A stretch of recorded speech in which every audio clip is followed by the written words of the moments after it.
For over 10 years, the name Camelot had been reserved by Coolmore, just waiting for the right horse. In the spring of 2011, a 2-year-old son of Monsieur, the highest priced yearling colt purchased by Coolmore in Europe in 2010, made a striking early impression on trainer Aidan O'Brien. The name Camelot was bestowed upon him. And I can remember talking to Aidan O'Brien in about May of his 2-year-old year, and I said, "Oh, how's the Monsieur colt out of Tarfa?" And he said, "John," he said, "the temptation to have started with him already," he said, "has been very great." He said, "But I know I've got to just hold back." He said, "But I could win with him tomorrow." And that was in May of his 2-year-old career.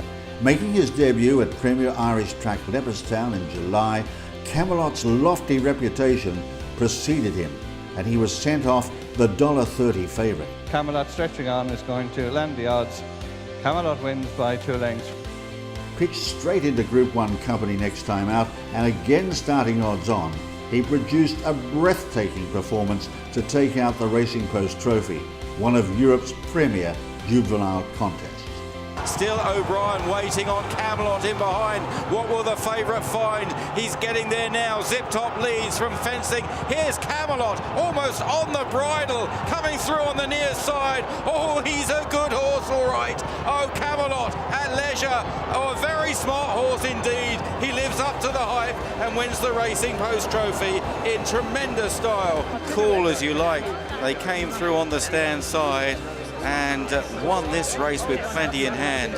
He's clearly a colt of some talent, huge amount of talent on this evidence. Joseph, that looked like riding a piece of work. Incredibly confident ride. Yeah, he's I thought I was on the best horse in the race, and he never really came off the bridle. I just caught up with John Gosden, who went out to great fencing, and he said, wow, that was incredibly impressive. You often categorise horses by putting them in brackets.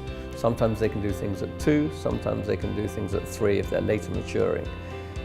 It didn't surprise me that Camelot did what he did at 2 at all, because he was so mature and so forward, so masculine and powerful. And I think that was the Danehill influence coming through with that in his pedigree. But the horses that I think are very special are the horses that really take it in the spring of their 3-year-old career, because the Guineas comes very early for us. And to go and win a Guineas over a mile so early on, you need so much speed and so much maturity to do that. Down to the last 6 or 7 now. Camelot on the far side in the purple jacket. Looked a beautiful colt going to the start. Aidan O'Brien, doubly represented here. He's won this race 5 times. And there are rumours he regards Camelot as one of the best he has trained. They race towards the final furlong and a half, running into the dip. Trumpet Major leads the way to Casper Netcher. Fencing is chasing hard. Camelot is running on very strongly now and coming through with French 15 on the far side. Hermeval leads that little group. Camelot coming through with French 15 on the far side. Hermeval. Camelot is just ahead from French 15. Camelot wins. Camelot narrowly to French 15. Hermeval third, far side. Coup de Ville, Trumpet Major. Ptolemaic, top offer, well beaten in the end. The favourite's won. He's had to fight really hard. He's battled on tremendously gamely. Well, racing is a roller coaster game, and it's just weeks since Monsieur, one of the best stallions in the world and one of the linchpins of Ballydoyle's breeding operation, sadly died. He'd already had a wonderful career, but there was plenty more left in him, so to speak. And this colt looks like being a wonderful replacement for him. Come the Epsom Derby, Camelot retained his unbeaten record with a superlative performance. Now Joseph O'Brien gets to work on the favourite Camelot. He calls on the colt for an effort. He's racing to them very quickly, but getting away Astrology. His stablemates 2-3 lengths in front. Now Camelot is now turning on the heat now. He's starting to run at Astrology. On the outside, Camelot ranges up. Camelot takes a narrow lead from the stablemate Astrology and now starts to draw away the first father-son trainer jockey combination to win the Derby.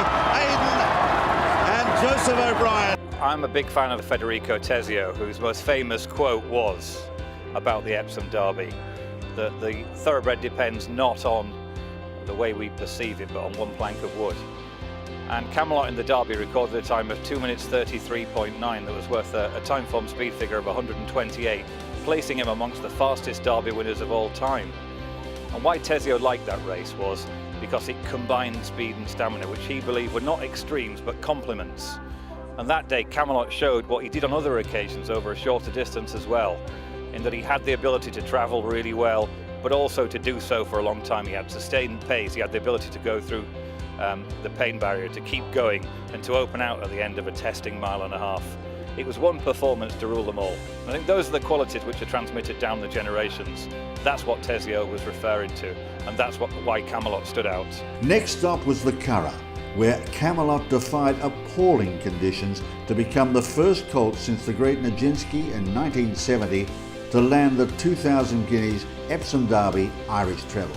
Inside the final furlong, Camelot on board to see. Testing ground, but Camelot has what it takes as they race up to the line. Camelot does the Derby double, wins it by about a length and a half. This trio of classic successes again saw him rated best of his generation, but then again, Camelot was a standout from day one. We know as breeders that when you foal, as we do, probably 50 or 60 foals a year, there aren't many that jump out at you. And Camelot was one of those that did.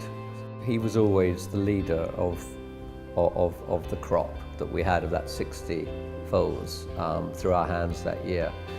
And in the summer of his yearling year, we knew he was a potential sales topper at Tattersalls because he was just always a physical standout. Mongeur's only classic winner at a mile, Camelot is out of a group winner by King Mambo, who in turn is out of a stakes winner by Dane Hill. Where I think there is a very important thing to say how amazing Camelot was.